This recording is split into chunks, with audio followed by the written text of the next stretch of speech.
Beberapa hari terakhir kita disuguhi oleh pemandangan yang bikin hati kita panas. Amarah kita mengeluap hingga kekecewaan timbul di tengah masyarakat.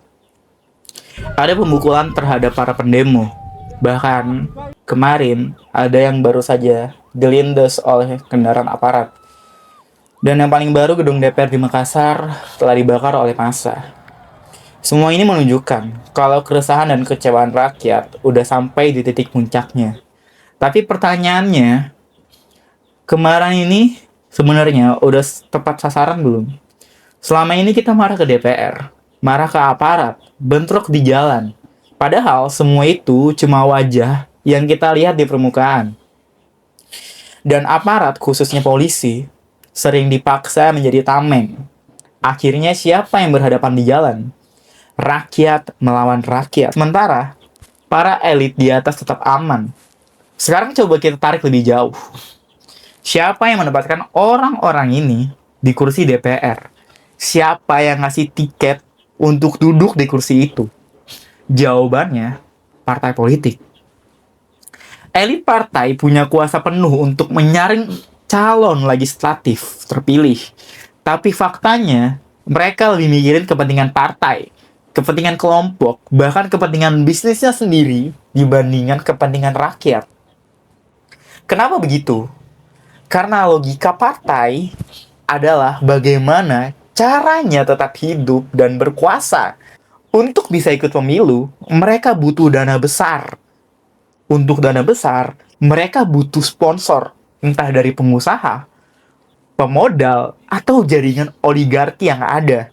Nah, setelah duduk di kursi parlemen, prioritas pertama mereka bukan lagi rakyat, tapi bagaimana cara mereka membalas budi kepada para penyokong itu.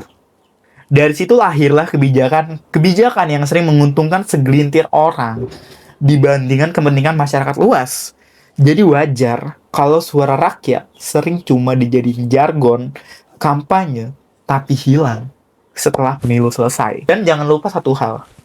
Jadi anggota DPR itu biayanya luar biasa mahal. Hanya untuk kampanye saja seorang caleg bisa menghabiskan 1 miliar rupiah atau lebih. Bahkan bisa mencapai puluhan miliar rupiah. Bayangkan dengan gaji yang dulu 30-50 juta per bulan dan yang sekarang 100 juta per bulan. Untuk bisa balik modal dengan gaji 100 juta per bulan, seenggaknya butuh lebih dari 1 tahun. Dengan catatan, gaji itu utuh dan tidak dipakai untuk kebutuhan hidup sehari-hari. Nggak dipakai untuk biaya keluarga atau konstituen yang datang menagih janji saat mereka kampanye. Padahal masa jabatan mereka cuma 5 tahun. Terus gimana cara mereka balik modal? Gimana cara mereka untung? Artinya, sejak awal, banyak dari mereka yang sudah terbebani oleh modal politik yang harus dikembalikan. Mereka masuk kursi parlemen bukan dengan pikiran bagaimana saya bisa melayani rakyat, tapi bagaimana saya bisa mengembalikan investasi ini. Bahkan kalau bisa untung. Dari sinilah lahir mentalitas yang menganggap korupsi, suap, atau permainan proyek sebagai hal yang wajar. Bukan karena itu benar, tapi karena sistem dan lingkungan politik sudah membuatnya seperti itu. Maka jangan heran kalau kita lihat anggota DPR kita sibuk mengamankan kepentingan mereka sendiri. Karena sejak awal, pintu masuknya memang sudah rusak, biayanya tinggi, sistemnya bobrok, dan partai lebih mengutamakan kepentingan diri mereka sendiri dibandingkan rakyat. Jadi kalau kita hanya marah ke DPR atau bentrok dengan aparat, itu sama saja seperti marah ke bayangan. Akar masalahnya tetap utuh, elit partai tetap nyaman, dan kita, rakyat biasa, lagi-lagi yang jadi korban. Wajar kalau rakyat marah, wajar kalau kita kecewa. Tapi kalau kemarahan kita berhenti di permukaan, sejarah cuma akan berulang. Kita ribut, kita terluka, tapi mereka tetap duduk di kursi empuknya. Oleh karena itu, mau DPR diganti 100 kali, 1 juta kali, kalau sistemnya masih sama, kita cuma akan ngulang siklus 5 tahunan yang sama.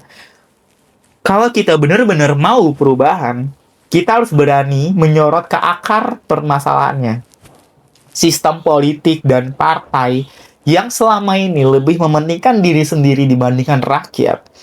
Anak muda, buruh, generasi sekarang jangan biarkan kita diadu domba. Kalau kita nggak kritis dari sekarang, mereka akan terus bermain dengan cara yang sama. Dan kita akan terus menjadi korban.